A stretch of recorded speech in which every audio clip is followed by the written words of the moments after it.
మీలో ఎంతమందికి మదర్ అయిన తర్వాత మీలో చేంజ్ వచ్చింది అనిపించింది? ముందుగా అందరికీ నమస్కారం అండి. నా పేరు సంధ్య. మీరు ఇదే ఫస్ట్ టైం గనక నా ఛానల్ చూస్తున్నట్టయితే తప్పకుండా ఛానల్‌ని సబ్స్క్రైబ్ చేసి సపోర్ట్ చేస్తారని ఆశిస్తున్నాను. వీడియో చివరి వరకు ఖచ్చితంగా చూడండి. ఈరోజు మార్నింగ్ టిఫిన్ దోస అయిన తర్వాత ఆఫ్టర్‌నూన్‌కి పన్నీర్ బిర్యానీ చేద్దామని అన్నీ ప్రిపేర్ చేసుకుంటున్నాను. నేను రెసిపీ ఏమీ హ్మ్, షేర్ చేయడం లేదండి. జస్ట్ చేస్తున్న ప్రాసెస్‌ని క్యాప్చర్ చేస్తూ మీతో కాసేపు మాట్లాడదామని మాట్లాడుతున్నానంతే. ఇంతకుముందు అంటే మోక్ష పుట్టకముందు వంటంటే అలాగా చేసేసి త్వరగా అయిపోతే చాలు అనుకునేదాన్ని. కానీ ఇప్పుడు పాపకి నచ్చుతుందో లేదో, కారం ఎక్కువైతే తింటుందో తినదో ఇలా ఆలోచిస్తూ కొంచెం కేర్‌ఫుల్‌గా చేస్తున్నాను. నేను చేసిన ఫుడ్ పాప బాగా తింటే ఆ రోజు వచ్చే హ్యాపీనెస్ ఎలా ఉంటుందంటే, మా ఆయనకి ఎన్ని సార్లు చెప్తానో పాప బాగా తినింది, పాప బాగా తినింది అని. నాకు తెలిసి ప్రతి మదర్ ఇలానే ఫీల్ అవుతారు. ఇంకా చెప్పాలంటే సరిగ్గా ఫుడ్ తినని పిల్లలుండే మామ్స్‌కి ఈ ఫీలింగ్ అర్థమవుతుంది. నేను ఈ పన్నీర్ బిర్యానీ చేసే ప్రాసెస్‌లో మోక్షాని ఎంగేజ్ చేయడం కూడా పెద్ద ప్రాసెస్ నాకు. ఇక్కడ మోక్షకి కొత్తిమీర, కరివేపాకు, పుదీనా అవన్నీ తెచ్చిచ్చి డిఫరెంట్ కప్స్ ఇచ్చి వాటిలో అన్నిట్లో ఫిల్ చేయమని చెప్తే మోక్ష కాసేపు చేసి తర్వాత నాకు తెలియకుండా ఎప్పుడు అన్నీ ఒకే దాంట్లో వేసేసి వాటర్ ఏసేసి మిక్స్ చేసేసి బిర్యానీ కర్రీ అని చెప్పించింది నాకు. ఇక్కడ పన్నీర్‌ని మ్యారినేట్ చేయడానికి అన్నీ వేసేసి మ్యారినేట్ చేద్దామని మిక్స్ చేస్తున్నాను. ఇంకా పిల్లలు బాగా తిన్న రోజు మీ డే ఒకలాగుంటుంది. తినని రోజు ఒకలాగుంటుంది. ఎంతమంది దీన్ని యాక్సెప్ట్ చేస్తారు? నాకైతే ఆ డిఫరెన్స్ బాగా తెలుస్తుంది. బాగా తినిందంటే ఆ రోజు నాకు ఫుల్ ఖుషిగా ఉంటుంది. అదే తినని రోజైతే ఏదో ఏదో కోల్పోయినట్టుగా అనిపిస్తుంది. మీరు కూడా ఇంతేనని అనుకుంటున్నాను నేను డెఫినెట్‌గా. ఇంక ఇక్కడ పన్నీర్‌ని మ్యారినేట్ చేసి ఫ్రిడ్జ్‌లో పెట్టేశాను. రైస్ ఉడికించడానికని దాంట్లో కావాల్సిన వాటర్ అవన్నీ వేసి మసాలాలు వేసి యాడ్ చేస్తున్నాను. ఇంకా మోక్ష అయితే ఫస్ట్ 1 ఇయర్ అంటే 6 మంత్స్ నుంచి స్టార్ట్ చేస్తాం కదా సాలిడ్స్. అప్పుడు స్టార్ట్ చేసినప్పుడైతే చాలా బాగా తినేది. 1 ఇయర్ వరకు బాగా తినింది. ఫస్ట్ బర్త్‌డే అయిన తర్వాత నుంచి ఎందుకో అస్సలు ఆల్మోస్ట్ 3 మంత్స్ వరకు ఏం పెట్టినా తినేది కాదు. ఒక్కొక్కసారి ఒక బనానాతోనే ఉండేది రోజంతా కూడా. ఒక హాఫ్ ఇడ్లీ, ఒక బనానా అంతే.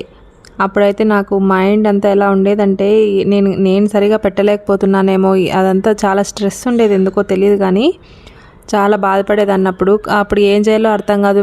ఇంట్లో వాళ్ళకి చెప్తే వాళ్ళేమో తింటాదిలే అది ఒక్కొక్కసారి అంతే ఎట్లా అంటే వాళ్ళకు ఆ టైంలో తినబుద్ధి కాదు అట్లా ఏదో చెప్తారు కొంచెము. కానీ నాకు అంతవరకు బాగా తింటా అనింది కదా, ఇప్పుడు ఎందుకు తినడం లేదని ఎక్కువ ఆలోచించేదాన్ని. నేను ఈవెన్ మా ఆయన్ని హాస్పిటల్ కూడా తీసుకుపోదామని చెప్పాను. వాళ్ళందరూ ఏం కాదులే అని చెప్పారు. అప్పుడు ఓకేలే అనుకొని మళ్ళీ ఒక 3 మంత్స్ తర్వాత మళ్ళీ తినడం స్టార్ట్ చేసింది. అంతవరకు అయితే నిజంగా చెప్పాలంటే అదొక రకమైన బాధ, కోపం ఏవేవో వస్తాయి. వీడియో చూస్తున్న వాళ్ళు మీరు ఎవరైనా సేమ్ ఇలానే ఫీల్ అవుతుంటే డోంట్ వరీ అండి, ఇది కామనే. కానీ కొంచెం ఆ టైంలో కొంచెం కంట్రోల్గా ఉండాలి. మనకి తెలియని బాధ వస్తుంది ఖచ్చితంగా.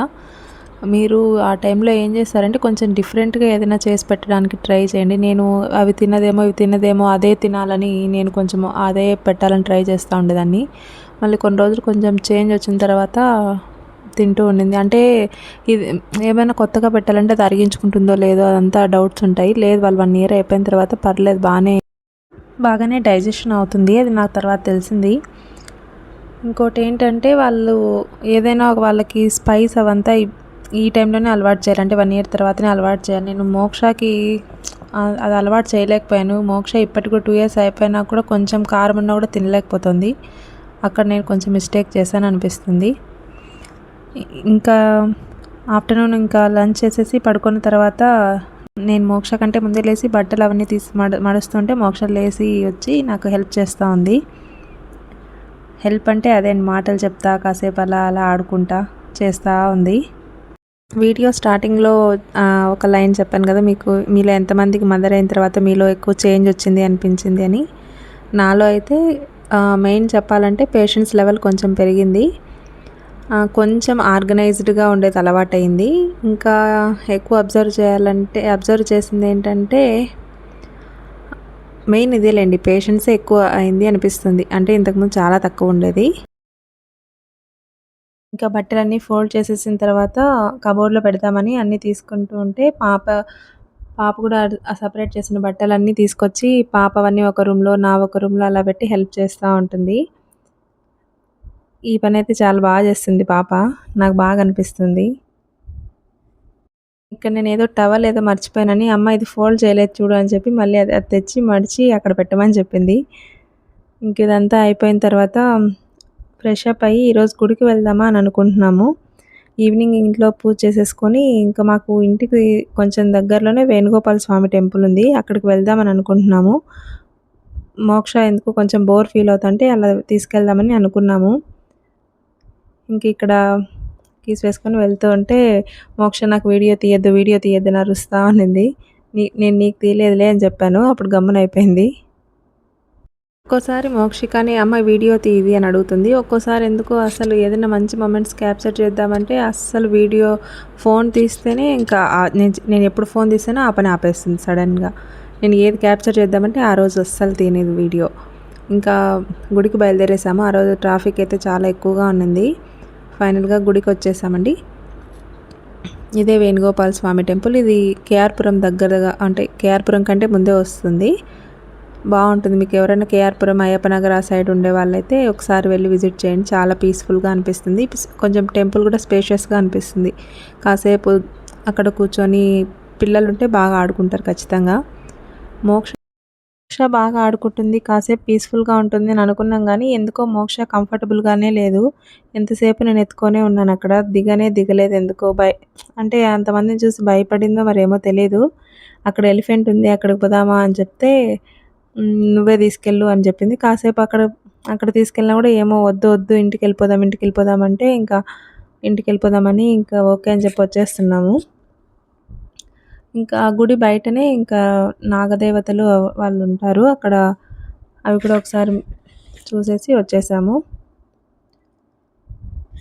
ఇంకా ఇంటికి వచ్చే దారిలో పాపకేదో స్వీట్ కావాలని అడిగింది. అందుకనొచ్చి ఏదైనా స్వీట్ తీసుకుందామని కాంతికెళ్ళి స్వీట్స్ తీసుకుంటున్నాము. తీసుకొని ఇంటికొచ్చేసి పాపకు తినిపించి ఇంక పడుకోబెట్టేద్దాం అనుకున్నాను. కొంచెం ఎందుకో టయర్డ్‌గా కూడా అనిపించింది మోక్ష. మళ్ళీ ఇంటికొచ్చినాక బాగా ఫుల్ యాక్టివ్ అయిపోయింది. కాసేపు ఆడుకుందాం అంటే నేనింకా టెర్రస్ మీదకి తీసుకెళ్ళి అంటే లైట్స్ మూన్ అవన్నీ చూపించి కాసేపు ఆడించాను. అలానే కాసేపు పైన ఆడుకుందామని చెప్పేసరికి కొంచెం నేను దాంకుంటే పాప కనుక్కుంటుంది. ఆట కాసేపు ఆడి మళ్ళీ కిందకొచ్చి పాపని పడుకోబెట్టేశాను. సమ్మర్ స్టార్ట్ అయింది కదా! మీ ఏరియాలో ఎలా ఉంది అందరికీ? ఇక్కడ బెంగుళూరులో అయితే పర్లేదు బానే ఉంది. ఫ్యాన్‌తో అయితే మేనేజ్ చేయొచ్చు అనిపిస్తోంది. టెర్రస్ మీద అయితే చాలా చల్లగా ఉండింది. కిందకొచ్చి చూస్తే కొంచెం వేడి అనిపిస్తుంది గానీ పర్లేదు. ఓకే అండి. అందరికీ బాయ్. తప్పకుండా ఛానల్‌ని సబ్స్క్రైబ్ చేసి సపోర్ట్ చేయండి. Thank you all. బాయ్.